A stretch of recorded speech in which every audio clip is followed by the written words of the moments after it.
Hi everyone. Our book for today is King Jaja of Opobo. It's an early chapter book about the life of King Jaja of Opobo.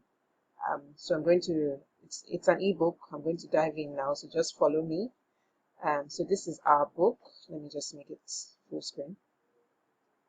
King Jaja of Opobo. It was written by John Adoga.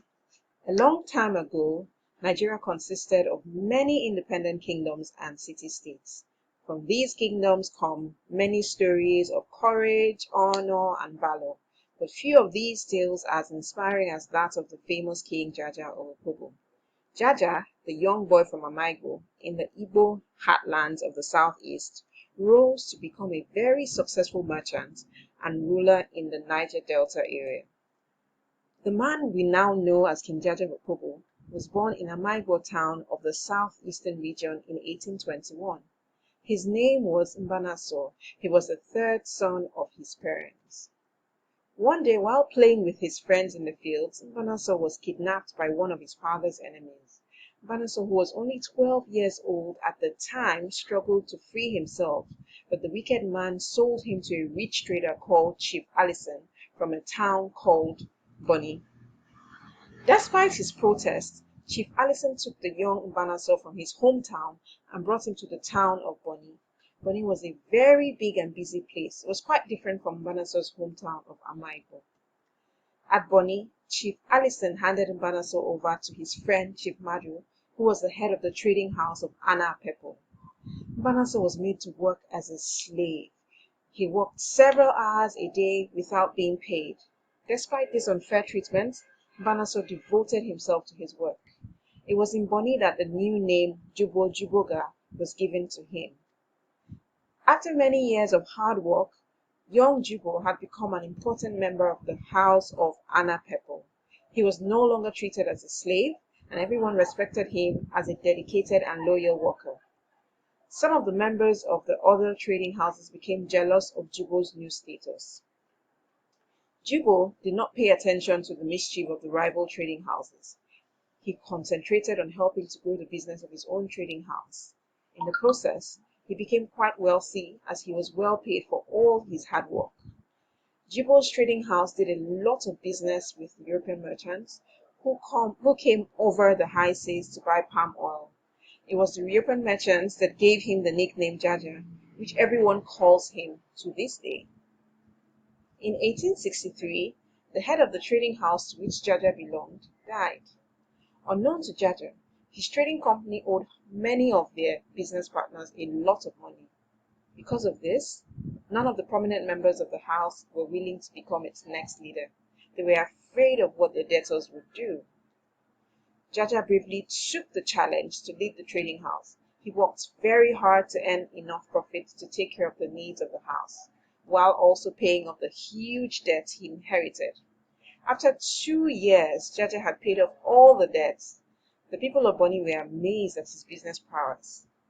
Because of his abilities, many trading houses entrusted Jaja with their own businesses, and he helped them make profits as well.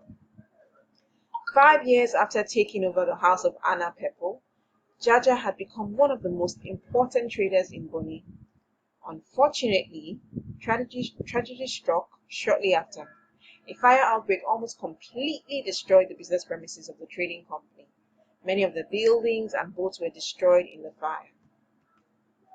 With Jaja's trading house in disarray because of the fire, his rivals saw an opportunity to destroy the business he had built. Jaja's rivals confronted him with several false accusations looking to start a fight with him, but he knew their plans and he stayed calm. Jaja knew his rivals wanted to declare war so they could destroy his trading house completely. He decided it was best to leave the town of Bonny. Jaja's rivals mocked him for choosing to leave Bonny instead of fighting. They called him a coward, but Jaja did not care. Away from Bonny, Jaja and his workers settled in a new town called Opobo. Some other trading houses also followed them from Bonny to start afresh in Opobo. Jaja was named the king of Opobo by his people. He also had a council of chiefs to advise him on various issues. Jaja's rivals in Bonny thought that Opobo would not survive, but to their surprise, Opobo became even more successful than Bonny because of King Jaja's business skills and keen foresight. Over the next 2 decades, Opobo reigned as the most prosperous city-state in the Niger Delta region. Stories of King Jaja's fame and fortune traveled far and wide. King Jaja entered into a treaty with the British Empire in the early 1870s.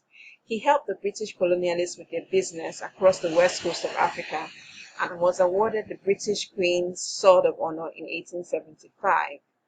Even though King Jaja was considered a friend of the British colonialists, he did not trust them. King Jaja did not like the fact that the British were trying to take control of the entire region. Jaja and the British colonialists began to disagree, and their relationship soured.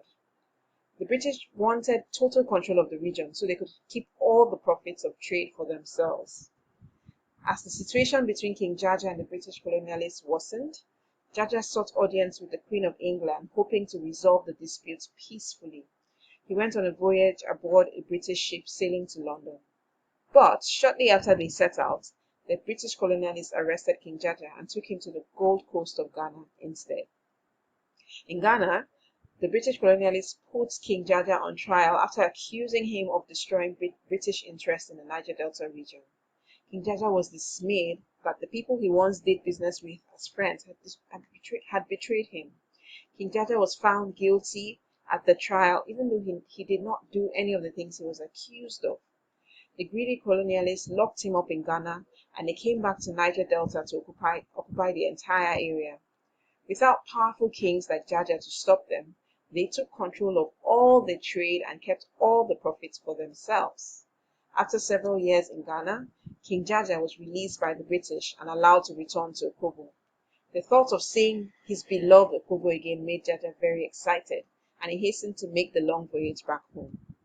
Unfortunately, during the long sea voyage back to Opobo, King Jaja fell ill on the boat and died.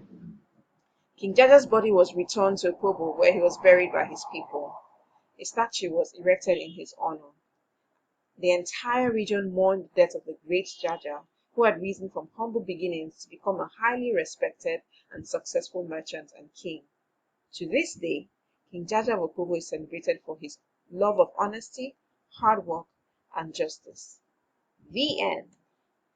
So, these are the other books in the Nigeria Heritage series. There are 20 books in the series. The books were supposed to be launched this Thursday, 23rd, for World Book Day, World Book and Copyright Day, but because of COVID-19, the publishers have had to put the launch on hold. So right now, you can get the ebooks on Amazon for now.